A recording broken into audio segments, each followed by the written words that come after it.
बिस्मिल्लाहिर्रहमानिर्रहीम। नाज़रीन, बहुत शुक्रिया आपने वक्त निकाला है ये वीडियो देखने के लिए।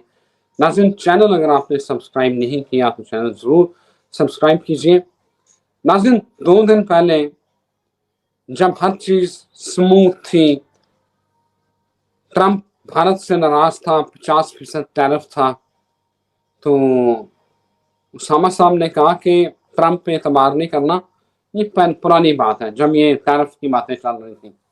ट्रंप पे एतबार ना करना, ये किसी वक्त में यू टर्न मार देगा। लेकिन 2 दिन पहले या 3 दिन पहले हमने जब ये चांद ग्रहण की बातें कर रहे थे तो हमने कहा था कि इंटरनेट जो है उसकी शार्क जो है ना वो केबल खा गई इंटरनेट की, तो इंटरनेट का तातल हो जाएगा। आपके जो डिजिटल जो चीज़ें हैं उनमें जो है वो प्रॉब्लम्स आएंगी। तो यकीन करें, आज जब सुबह उठे हैं तो खबरें क्या चल रही हैं, दुनिया का इंटरनेट मुतासर, क्या वजह ज़ेर ज़मीन जो लाइनें हैं इंटरनेट की वो कट गई हैं। मैं अब ना आज उसामा साहब को फ़ोन किया, मैं कहा उसामा साहब, यकीनन कुछ शार्क के साथ जो है ना वो जो केबल काटती है उसके साथ कोई कनेक्शन है। उसने बता दिया होगा कि मैं जा रही हूँ केबल काटने, आप पेशगोई कर दें। एनिया एक्यूरेट 100% कि चांद ग्रहण और केबल कटेगी, इंटरनेट का तात्तल आएगा, वही हो गया। 12 बड़ी अहम खबर जो जिसके ऊपर हम बात करना चाह रहे हैं वो है ट्रंप का यू टर्न। लोग नीचे आके पूछ रहे थे, उसामा साहब आपने तो कहा था पाक भारत जंग हो जाएगी, वो तो नहीं हो रही, वो तो अमेरिका जो है वो ट्रंप मोदी के साथ जो है ना वो उसके ऊपर टैरिफ लगा रहा है, तो कैसे जंग होगी। अभी कल की खबर ये है कि ट्रंप ने कहा है मोदी मेरा यार है, भारत बड़ा बेहतरीन मुल्क है और मैं इसको चाइना के हाथ में नहीं जाने दूंगा।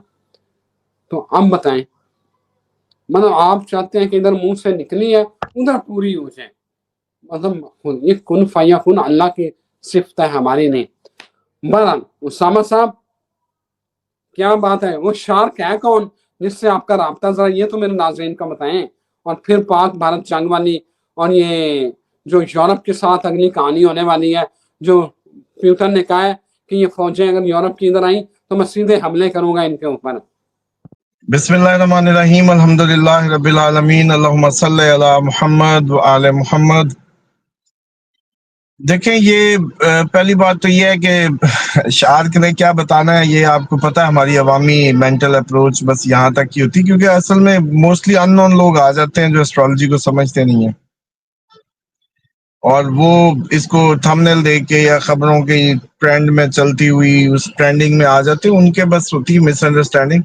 जो एस्ट्रोलॉजी को समझते हैं वो तो इसको बड़े अच्छे से समझते हैं, और पहले तो इल्ज़ाम लग जाता होता है कि जब भी ये तो कहीं वो जैसे कहते हैं बड़े घर की लोग हैं, बड़े घर की लोग हैं, इनके पास खबरें आ जाती हैं, उस पर ये प्रेडिक्शन दे देते हैं। अब वही बात है कि शार्क ने कैसे बताया कि केबल कट करनी है मैंने जाके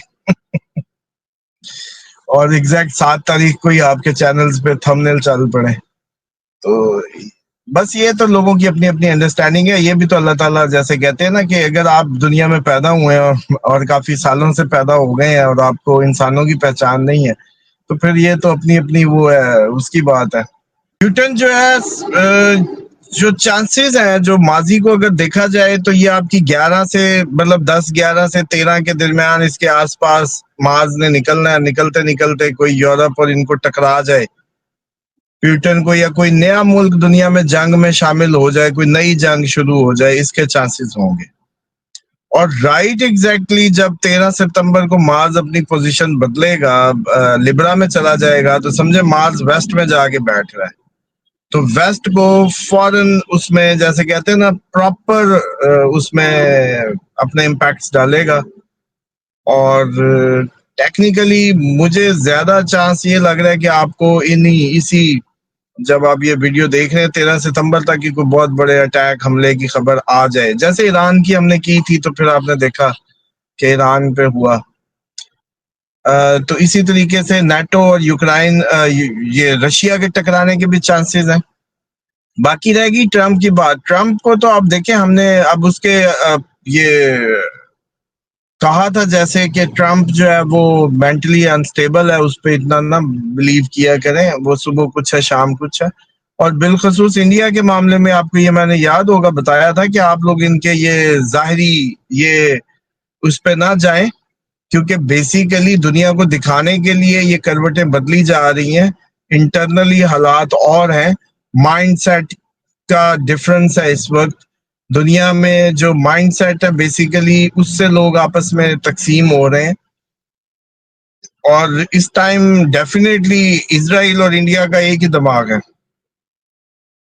تو اس لیے مجھے یہ لگتا ہے کہ جس طریقے سے وہ ساری صورتحال بنی، ناراضگیاں ہوئی، ہو سکتا ہے یہ اسرائیل کے کورٹ سے نکل رہا تھا جو انڈیا، کیونکہ انہوں نے جو اسرائیل کی ماں پہ اٹیک کیا پاکستان پہ وہ ایک فیلئر تھا، اور بیسیکلی 2 شکستیں ہوئی، ایک انڈیا کو ایک اسرائیل کو. تو پھر مودی نے سوچا کہ اور مزید رافیل گرواؤں یا بےزتی کراؤں، اس سے کہیں بہتر ہے پہلے اچھی تیاری کر لوں. تو پھر یہ ایک امریکہ کا پریشر انڈیا پہ بلڈ کیا گیا، اور اب وہ لگ رہا ہے کہ وہ پریشر جو انڈیا کا ہے، وہ جو پریشر انڈیا کا ہے وہ اب ہٹایا گیا ہے اندر خانے. کوئی دوبارہ کوئی گیم کوئی سیٹ ہوئی ہوگی تو پھر جا کے جو ہے نا وہ ہوا ہوگا معاملہ. تو ابھی آپ لوگ یہ کریٹیکل ڈیٹس ہیں اٹیک کو لے کے بھی. اسامہ صاحب پاک بھارت جنگ جو ہے، جو لوگ کہہ رہے تھے کہ وہ کتنے گئی جنگ تھوڑی، تو کیا آپ پرڈکٹ کر رہے ہیں کیا ہو سکتا ہے؟ ٹرمپ دوبارہ بھارت کی طرف جو ہے وہ اس کے بیانات آنا شروع ہو گئے ہیں. دیکھیں یہ جو بیانات آ رہے ہیں نا، میں نے جیسے کہا کہ یہ کہیں نہ کہیں اسرائیل کی طرف سے کریٹ کروایا گیا پریشر ہو سکتا ہے، جو کہ اسرائیل آپ کو پتہ ہی ہے اپنی امریکہ میں کتنا انفلوئنس رکھتے ہیں وہ لوگ، اور کتنا زیادہ ان کی اسٹرینتھ ہے اس معاملے کو لے کے. تو ڈیفینیٹلی یہ جو ساری گیم ہوئی ہے اس میں بیک آف دا سین جو ہے اسرائیل اس کو وہ کر رہا ہے آپریٹ. اور پاکستان کی جب تک جنگ نہیں ہوئی جنگ ختم نہیں ہوگی، یہ ذہن میں رکھیں بس. اور اس نے ہونا ہی ہونا ہے، یہ ہولڈ پہ ہے، یہ تیاریاں ہو رہی ہیں، مزید ٹیکنیکل ٹیکٹیکل تیاریاں ہو رہی ہیں. اور یہ خیر ڈیٹس جو ہیں کریٹیکل ہیں 13 تک، اور آخر اس نے ہونا ہی ہونا ہے، کسی بھی اس ٹائم ہونا ہے. اس کو ہم یہ نہیں کہہ سکتے کہ یہ معاملہ کوئی سنبھل گیا یا سدھر گیا. اور ٹرمپ کا بیسیکلی کروٹ لینا تو پہلے ہی ایکسپیکٹڈ ہوتا ہی ہے. ویسے ہی اس معاملے میں تو ہم پہلے ہی کہہ رہے تھے کہ یہ آپس میں بس وہ کتے لاڈیاں کر رہے ہیں. میرا ورڈ شاید یاد ہو آپ کو کہ یہ کتے لاڈیاں کر رہے ہیں آپس میں، کہ ہمیں وہ دکھانے کو ہمیں لگ رہا ہے لڑ رہے ہیں یا یہ کر رہے ہیں، یہ گیم کوئی اور ہے. تو آپ دیکھیں کہ یہ اپنا بطور ایجنٹ ہی انہوں نے چائنا کے کیمپ میں بھیجا، لیکن مودی کو انہوں نے چائنیز نے آخری اس میں نہیں شامل کیا، اور وہ نکل آئے. جو بھی صورتحال ہوئی آپ دیکھ ہی رہے تھے کہ وہ پہلے نکل آئے باقی لوگوں سے. زیادہ اہم ہوں گے پیوٹن سے بھی، اور باقی جتنے بھی بڑے لیڈرز دنیا کے تھے. مودی بھی ایک بہت بڑے لیڈر ہیں دنیا کے، تو ڈیفینیٹلی وہ نکل گئے ہوں گے پہلے ہی، یا نکال دیے گئے یا واٹس ایور. چائنا نے اعتماد نہیں کیا اس لیول پہ، کیونکہ بیسیکلی یہ ہو سکتا ہے کہ ہم بھی کہیں جو ہے سفارتکاری کے فرائض انجام دیتے ہیں in between America and China. Pakistan America کے لیے پورے خطے میں ایران معاملہ ہو، افغانستان معاملہ ہو، ایک اچھا ان کو ٹیبل پہ لانے تک کا رول پلے کرتا ہے پراپرلی. تو لیکن انڈیا کو بھی انہوں نے سوچا ہوگا بھی اس کو بھی اب ڈبل ایجنٹ کے طور پہ بھیجیں یا کچھ کریں اس طریقے سے قریب لانے سے. بھلا یہ کوئی آپ کی میری ہمسایوں کی وہ کوئی لوکل انڈیویجول کی وہ ہے کہ کل صبح اٹھے میں نے گھٹنوں پہ ہاتھ لگایا اگلے دن سے ہم اچھے بھلے. مطلب چائنا انڈیا اتنی جلدی جفا کیسے ڈلوا دیں گے آپ، جو آپ لوگوں نے سب نے سوچ لی ہے. بالکل ٹھیک ہے اسامہ صاحب، بہت شکریہ آپ کے وقت کا. ناظرین اجازت دیں، پھر حاضر ہوتے ہیں. خدا حافظ.